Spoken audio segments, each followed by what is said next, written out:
खासकर उन उपचुनाव की जनता का जिन्होंने समाजवादी पार्टी की मदद की। मैं अपने तमाम नेता कार्यकर्ता जो लगातार वहां पर रहे, जिन्होंने एक एक बूथ संभाला और जनता के बीच में समाजवादी पार्टी के जो कार्यक्रम फैसले उनको पहुंचाने का काम किया, और उसका परिणाम यह हुआ कि जो समाजवादी पार्टी की सीटें कभी नहीं हुई, इस बार उपचुनाव में जनता ने समर्थन देकर के समाजवादी पार्टी को जिता दिया।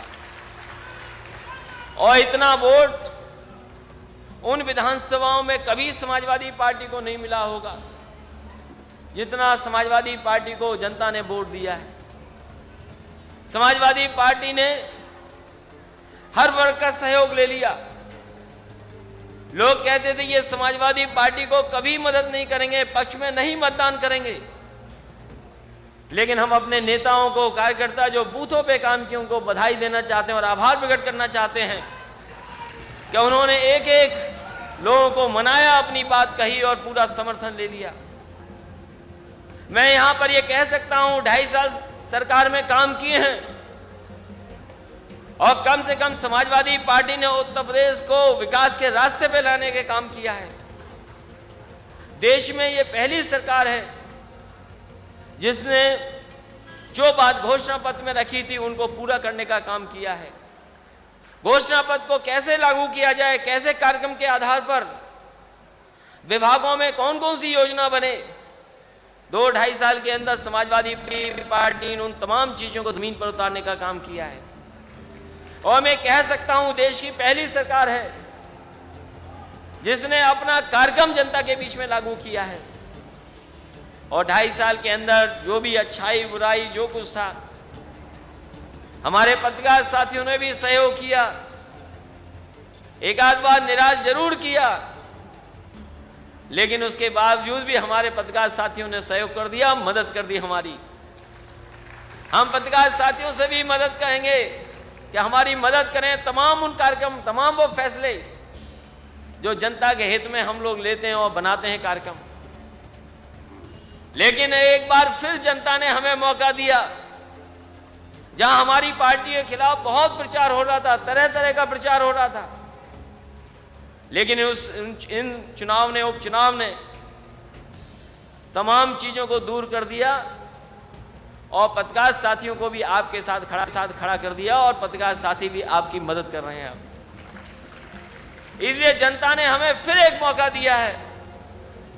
यहां पर आए हुए प्रतिनिधियों से मैं जरूर कहूंगा कि जहां जनता ने आपका, हमारा, समाजवादियों का, नेताजी का भरोसा किया है, तो हमारी लड़ जाती है। जहां बहुमत मिला है, आगे की लड़ाई हमारी कैसी हो और आने वाले समय में समाजवादी पार्टी फिर लौटे, ये संकल्प लेकर के हम लोगों को लौटना है। जो सड़कें बननी थी, जो पुल का इंतजाम होना था, जो बिजली की व्यवस्था ठीक करनी थी, स्वास्थ्य से लेकर के हर क्षेत्र में समाजवादी ने काम किया। और मैं दावे के साथ कह सकता हूं वो फैसले समाजवादी पार्टी ने लिए हैं जो देश की कोई सरकार नहीं ले पाई। और अगर उत्तर प्रदेश में समाजवादी पार्टी ने फैसला लिया तो उन्होंने उसको अपने घोषणा पत्रों में भी शामिल किया है। अगर समाजवादी पार्टी ने लिखा कि हम गांव, गरीब, किसान, नौजवानों को आगे बढ़ाने के लिए आज के समय और परिस्थिति के हिसाब से कंप्यूटर, लैपटॉप बांटने का काम करेंगे, समाजवादी पार्टी ने बांट करके दिखा दिया। और इसका परिणाम यह हुआ कि देश की तमाम पार्टियों ने उसकी नकल कर करके अपने घोषणा पत्र में भी शामिल किया है। पहले चरण में समाजवादियों ने जितनी भी चीजें थी, विद्यादान, बेरोजगारी भत्ता, बड़े बेटियां, पढ़े बेटियां, उनको पूरा किया है। और अब जिस तरह का हम लोगों ने बजट अपना बनाया है, लोग जानते होंगे देश का ये पहला बजट है जहां पर किसान और प्रदेश का इंफ्रास्ट्रक्चर कैसे ठीक हो उस दिशा में काम कर रहे हैं। क्योंकि हमारा मानना है कि अगर उत्तर प्रदेश की सड़क, बिजली, पानी का इंतजाम और हमारा किसान गांव में खुशहाली आ गई तो पूरा का पूरा प्रदेश और वहीं देश में भी बदलाव लाने का काम समाजवादी पार्टी के लोग करेंगे। क्योंकि जो आंकड़े देश के बनते हैं, बिना उत्तर प्रदेश के आंकड़े ठीक नहीं हो सकते। अगर देश के प्रधानमंत्री जी ये कह करके जाते हैं कि देश में इन्वेस्टमेंट आए क्योंकि हमारा बाजार सबसे बड़ा है, तो वहीं हम समाजवादी पार्टी के लोग भी ये कह सकते हैं कि अगर दुनिया में देश का बाजार सबसे बड़ा है तो उत्तर प्रदेश का भी सबसे बड़ा बाजार है। हमारी कोशिश होगी कि ज्यादा से ज्यादा खुशहाली के रास्ते पर कैसे ले जाएं, उसके लिए इंफ्रास्ट्रक्चर पर समाजवादियों ने काम किया है। देश में कोई इतनी बड़ी सड़क नहीं बना पा रहा होगा जो उत्तर प्रदेश की सरकार बना रही है। अगर कोई हमें प्रदेश सरकार उदाहरण दे दे कि अपने बजट से 300 किलोमीटर की ग्रीनफील्ड एक्सप्रेस सड़क कोई बना रहा हो तो बता दो। देश में कोई प्रदेश बना रहा है तो केवल उत्तर प्रदेश। मैं इस मौके पर अपने किसानों का भी धन्यवाद दूंगा।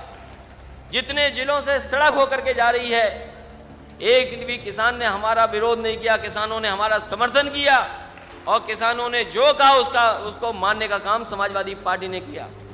उनको मुआवजा अच्छा दिया। आज स्थिति में यह है कि किसानों ने जमीन दे दी है। हम कोई वहां पर घर नहीं बना रहे, कोई हम प्राइवेट बिल्डरों को जमीनें नहीं दे रहे हैं। हमारी सरकार की कोशिश है उसके आसपास मंडियां बना डालें और उसके आसपास हम मंडी बनाने जा रहे हैं। जहां आलू की पैदावार सबसे ज्यादा है, आलू की मंडी बन रही है। दूध का उत्पादन उत्तर प्रदेश में ज्यादा है, दूध की मंडी बनाने जा रहे हैं। गेहूं, चावल, अनाज की पैदावार हमारे यहाँ ज्यादा है, उसकी मंडी बनाने जा रहे हैं। और फल सब्जी जो बाजारों में पहुंच जाए उसकी भी मंडी बनाने जा रहे हैं। मैं कह सकता हूं देश की सरकार जितनी भी प्रदेशों की है, कोई भी इस तरह का काम नहीं कर रहा होगा जो उत्तर प्रदेश की सरकार काम कर रही है। क्योंकि मंडियां बनेंगी तो बाजार में हमारे किसानों की जो चीजें हैं, पैदावार है, वो पहुंच जाएगी। उस दिशा में काम कर रहे हैं हम लोग। स्वास्थ्य में भी काम करके दिखा दिया। जो एम्बुलेंसें नहीं चल पा रही थी वो चला दी। अहमद साहब बैठे, उन्होंने विभाग को ठीक करने का काम किया। और मैं कह सकता हूं आज 2.5 साल के अंदर 108 और 102 की इतनी एम्बुलेंसें किसी प्रदेश में नहीं चली होंगी जितनी उत्तर प्रदेश में चल रही हैं। और कम से कम समाजवादी पार्टी ने इन एम्बुलेंसों को चला करके जनता के बीच में एक भरोसा जीतने का काम किया है। आज चाहे वो किसी वर्ग के हों, किसान हो, गरीब हो, किसी जात धर्म के, उनको भरोसा है कि अगर 102 फोन मिला लेंगे, 108 का फोन मिला लेंगे तो एम्बुलेंस उनके घर पहुंच जाएगी और एक भी पैसा उनको नहीं देना पड़ता है। पूरी की पूरी एम्बुलेंसें मुफ्त हैं, कोई पैसा नहीं देना पड़ रहा है। एमबीबीएस की सीटें बढ़ा दी। देश में कोई प्रदेश सरकार बता दे कि जिसने 500 सीटें एमबीबीएस की बढ़ाई हो। ये काम नेताजी ने शुरू किया था कि नए नए मेडिकल कॉलेज बने। आज दिक्कत यह है कि कैसे गरीब के बीच इलाज पहुंचे, गांव में डॉक्टर कैसे पहुंचे, पीएचसी पे डॉक्टर कैसे पहुंचे। आपके पास पर्याप्त डॉक्टर नहीं है, पर्याप्त पैरामेडिकल नहीं है स्टाफ। अगर किसी ने इंतजाम बढ़ाने का काम किया है तो पहले नेताजी ने शुरुआत की थी, उसी काम को आगे बढ़ाने का काम समाजवादी पार्टी ने किया है। और मैं कह सकता हूं देश में 500 सीटें किसी ने एमबीबीएस की नहीं बढ़ाई होंगी जितनी उत्तर प्रदेश की सरकार ने बढ़ा दी हैं। आने वाले समय में हमारी कोशिश होगी कि जहां इलाज का इंतजाम ठीक किया है, दवाइयां पहुंचाई हैं, और बेहतर कैसे हो। लेकिन हमारे साथी जानते नहीं होंगे, अखबारों में थोड़ा बहुत निकला लेकिन उस पर बहुत बहस नहीं हो पाई। आज देश में जहां बीमारी फैल रही है, चाहे वो कैंसर की हो, हार्ट की हो, लीवर की हो, तमाम बीमारियां, उनका इलाज समाजवादी सरकार में मुफ्त हो रहा, गरीब का कोई पैसा देना नहीं पड़ रहा है।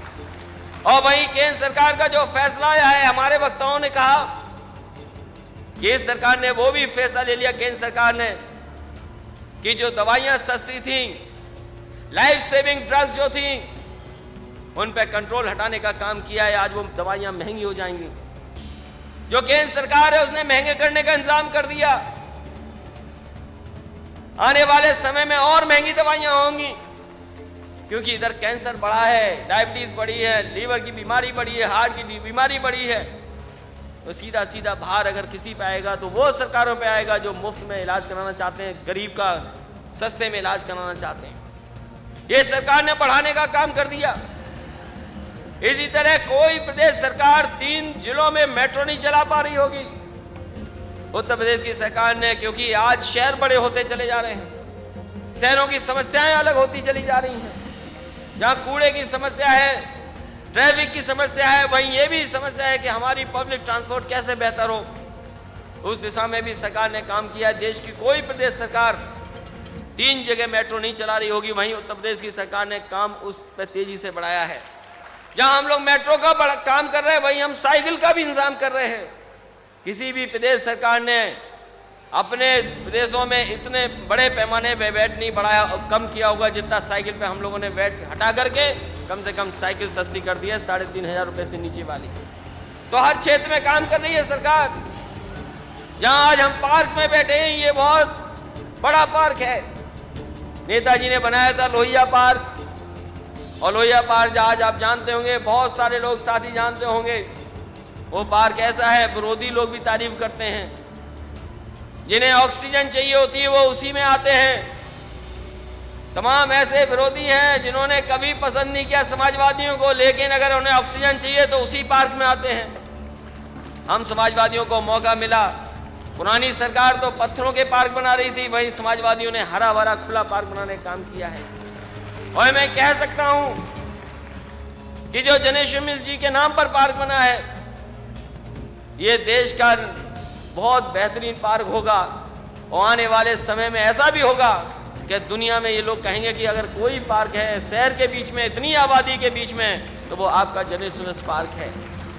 ये इसलिए कि समाजवादियों को हम लोग याद कर रहे हैं इस बहाने। वो लोग पत्थर लगा रहे, पत्थर पे पैसा बर्बाद किया। हम लोगों ने हरा भरा खुला और आबादी के बीच में एक पार्क बनाने का काम किया है। इसी तरह हर क्षेत्र में काम किया है। सड़कों पर 4 लेने से सड़कें जिला मुख्यालय जोड़ रहे हैं।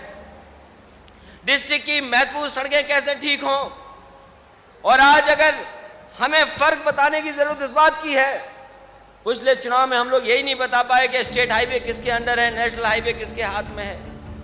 जो साथी बलिया से आए होंगे, गोरखपुर से आए होंगे, वो जानते होंगे गोरखपुर से बलिया अगर सड़क खराब है और बनारस को जोड़ने वाली, तो वो समाजवादी पार्टी की देन नहीं, वो केंद्र सरकार की सड़क है। जो जीटी रोड पे चल करके आए होंगे, वो जीटी रोड हमारी सड़क नहीं है, वो केंद्र सरकार की सड़क है। इसी तरह बनारस को जोड़ने वाली लखनऊ की नेशनल हाईवे उत्तर प्रदेश की सड़क रही है, वो नेशनल हाईवे सड़क है। पिछली बार गुमराह कर दिया, सब सड़कों की जिम्मेदारी हम पर आ गई, सरकार पे आ गई। इसलिए समाजवादी साथियों, कहीं ना कहीं आपको समझना होगा कि केंद्र सरकार की जिम्मेदारी क्या है, उत्तर प्रदेश की सरकार की जिम्मेदारी क्या है। आज अगर बिजली का संकट है, हमने लगातार कहा है और हर मौके पर जहां कह सकते थे हम लोगों ने कहा है कि जो उत्तर प्रदेश की बिजली का संकट है, प्रदेश सरकार तो अपने हिसाब से ठीक ही कर रही और उसमें बेहतर काम भी किया है, लेकिन जो सहयोग मिलना चाहिए था केंद्र सरकार को सहयोग नहीं मिला है। हमारी जो कोयले की कटौती है और जो कोटे की बिजली मिलनी चाहिए थी, उसमें भी कटौती की है, जिसके कारण आज बिजली का संकट उत्तर प्रदेश के अंदर है। मैं पूछना चाहता हूं, केंद्र सरकार को बड़ा समर्थन मिला है, उत्तर प्रदेश की जनता ने बहुत समर्थन दे दिया, आपको एमपी भी ज्यादा जिता दिए, सरकार भी बन गई। मैं पूछना चाहता हूं, आखिरकार उत्तर प्रदेश को मिला क्या है?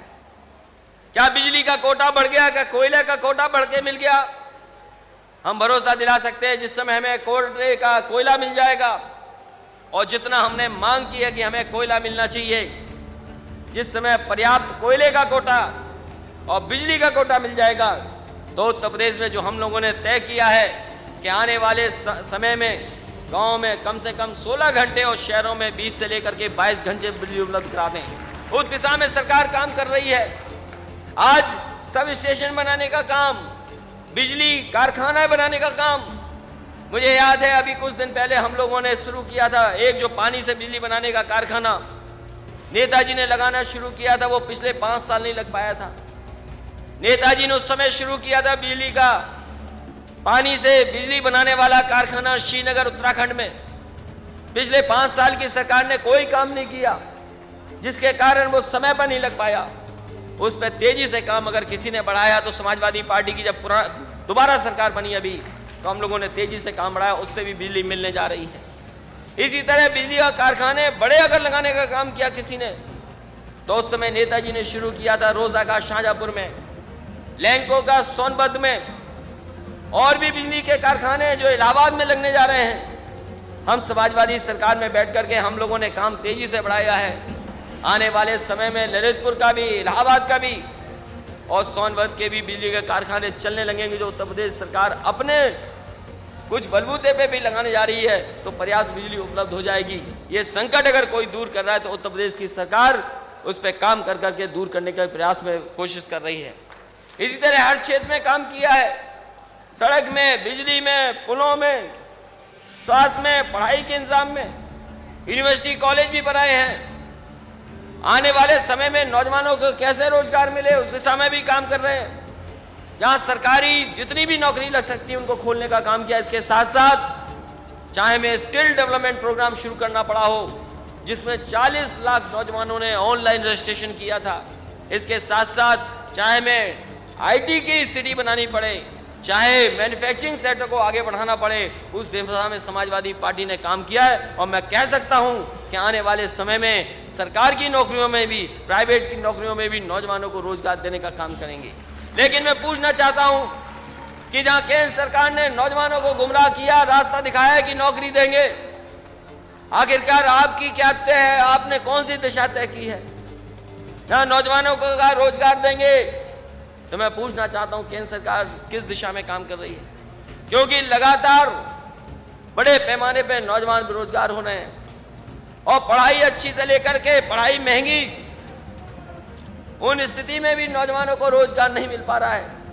यह संकट अगर पैदा हुआ है तो उसका रास्ता कैसे निकलेगा? जहां तक विकास के नाम पर की बात है, समाजवादियों ने हमेशा केंद्र सरकार का सहयोग किया विकास के नाम पर। याद होगा एम्स जैसा मेडिकल कॉलेज नहीं बन पा रहा था, मेडिकल हॉस्पिटल नहीं बन पा रहा था।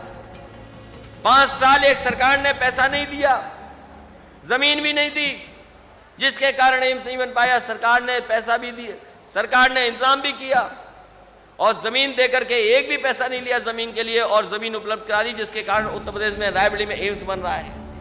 सैनिक स्कूल के लिए भी इंतजाम किया है।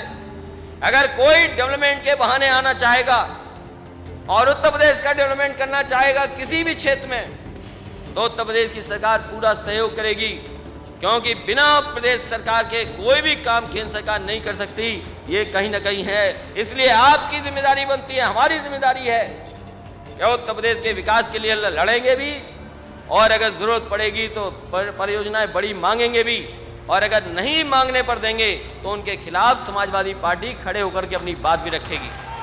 इसलिए साथियों, जो जो सवाल नेताजी ने किए थे लोकसभा ने, मैं आज तक एक का भी जवाब नहीं मिला।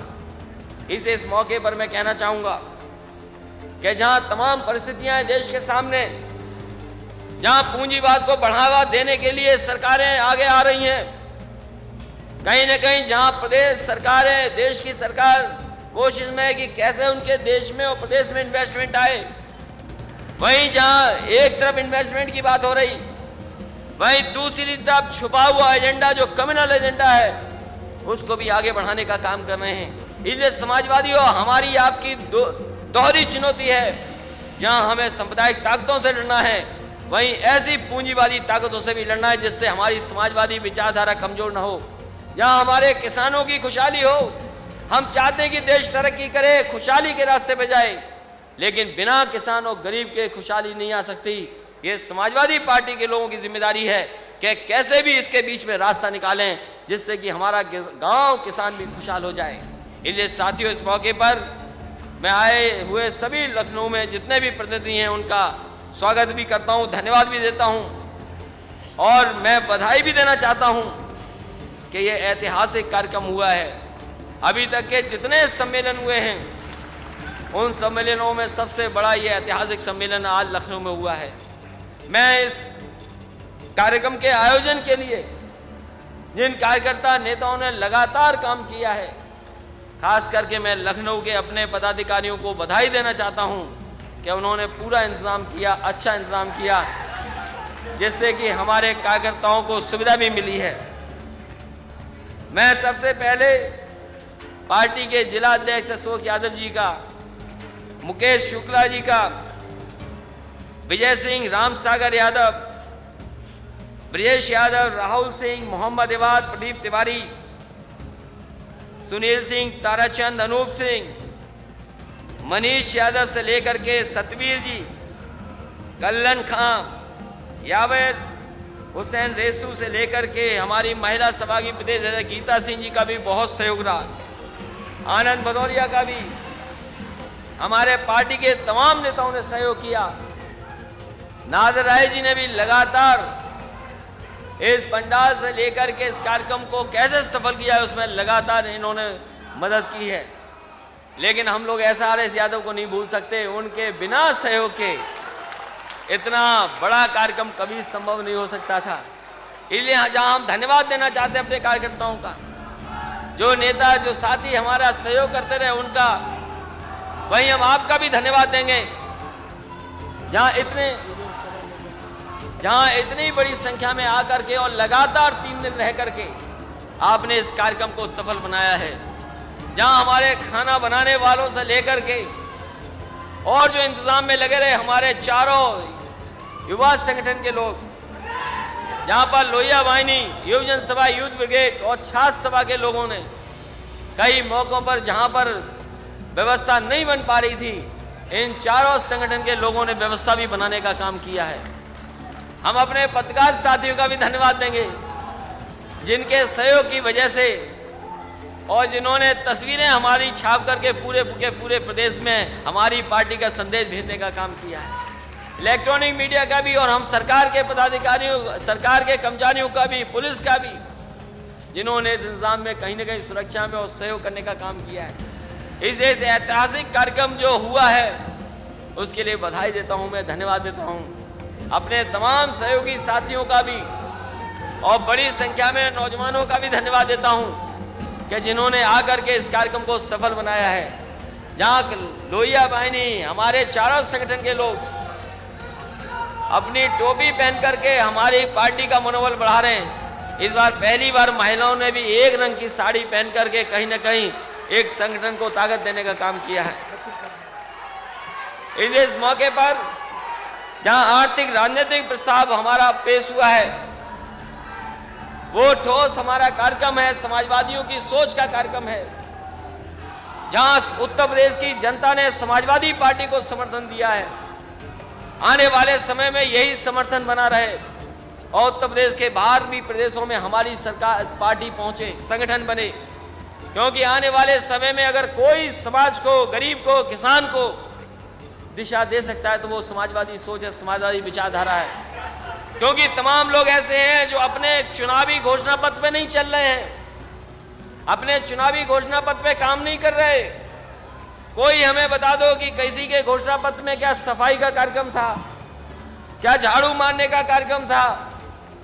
ये जितनी भी नदियां हैं ये धर्म से जोड़ने का काम कर रहे हैं। लेकिन मैं ये कह सकता हूं, चाहे वो हमारी गंगा हो, यमुना हो, चंबल हो या कोई भी नदी है, वो हमारी सेकुलर नदी है, सोशलिस्ट नदी है। और सेकुलर और सोशलिस्ट में इसलिए कहता हूं कि हर जाति धर्म के लोगों के बीच से होकर के जाती है, कहीं भेदभाव नहीं करती, किसी तरह का कोई ऊंच नीच का नहीं है। ये नदियों को भी धर्म से जोड़ना चाहते हैं। वही हम कहेंगे कि हमारी ये नदियां जहां सोशलिस्ट हैं, सेकुलर हैं, तो केवल एक नदी या एक गंगा के साफ होने से साफ नहीं होगी। जहां उत्तर प्रदेश में समाजवादी पार्टी के लोग तो पहले से ही कहते आए हैं, और अगर पानी के बारे में किसी ने सबसे पहले कहा था तो लोहिया जी ने कहा था। इसलिए अगर सफाई हो तो हमारी और नदियों की भी सफाई हो। अगर यमुना को सबसे ज्यादा गंदा कोई करता है तो वो दिल्ली गंदा करती है। जो लोग रहते होंगे यमुना के ऊपर वो जानते होंगे यमुना कितनी साफ है, लेकिन जैसे ही दिल्ली में पहुंचती है सबसे ज्यादा अगर यमुना नदी को कोई गंदा करता है तो वो दिल्ली के लोग करते हैं। और दिल्ली में कोई पहली बार सफाई नहीं हुई है। दिल्ली में अगर पुराना इतिहास उठा करके देखो, जाने कितने पॉलिटिकल लोगों ने वहां पर झाड़ू मारी होगी, जाने कितने लोगों ने सफाई की आश्वासन दिए होंगे। लेकिन कहीं ना कहीं हम लोगों को भी उसके विचार में सोचना होगा। लेकिन केवल एक नदी का प्रचार करना और दूसरी नदियों को छोड़ देना, मैं समझता हूं उससे पूरी की पूरी नदियां साफ नहीं हो पाएंगी। इसलिए जहां जिस घोषणा पत्र के माध्यम से लोग पहुंचे सत्ता में, उन घोषणा पत्र पे नहीं चल रहे हैं। उनका जो घोषणा पत्र है पता नहीं कैसा है। उनका प्रचार का घोषणा पत्र था, लेकिन हमारा समाजवादियों का जमीनी घोषणा पत्र है, हमारे काम जमीनी है। इसलिए साथियों, मैं आपके से कहना चाहता हूं कि जिस तरीके से उपचुनाव में आपने काम किया, एक एक बूथ पे जोड़ने का काम किया, अगर इसी तरीके से जहां जहां हमारी पार्टी का संगठन है, जहां जहां हमारी पार्टी के लोग हैं, अगर बूथ स्तर पे काम कर ले जाएंगे तो उत्तर प्रदेश की तरह दूसरे प्रदेशों में भी पार्टी बनना शुरू हो जाएगी। इन्हीं शब्दों के साथ मैं आए हुए प्रतिनिधियों का धन्यवाद देता हूं। पार्टी के तमाम हमारे वरिष्ठ नेता हैं, उनका भी धन्यवाद देता हूं कि उनके संघर्ष से और हमारी पार्टी के तमाम कार्यकर्ताओं की मेहनत से समाजवादी पार्टी आज इस ताकत में है। आने वाले समय में अगर कोई विचारधारा है जो गरीब, किसान, नौजवान, हमारे मुसलमान भाइयों को आगे ले जा सकती है, तो यही समाजवादी सोच है, समाजवादी विचारधारा के लोग हैं जो देश को, समाज को एक कर करके आगे बढ़ाने का संकल्प लेते हैं। मैं इन्हीं शब्दों के साथ आप सबको बधाई देता हुआ, आप सबका धन्यवाद देता हुआ इस सफल कार्यक्रम के लिए मैं आपका स्वागत करता हूं। बहुत बहुत धन्यवाद।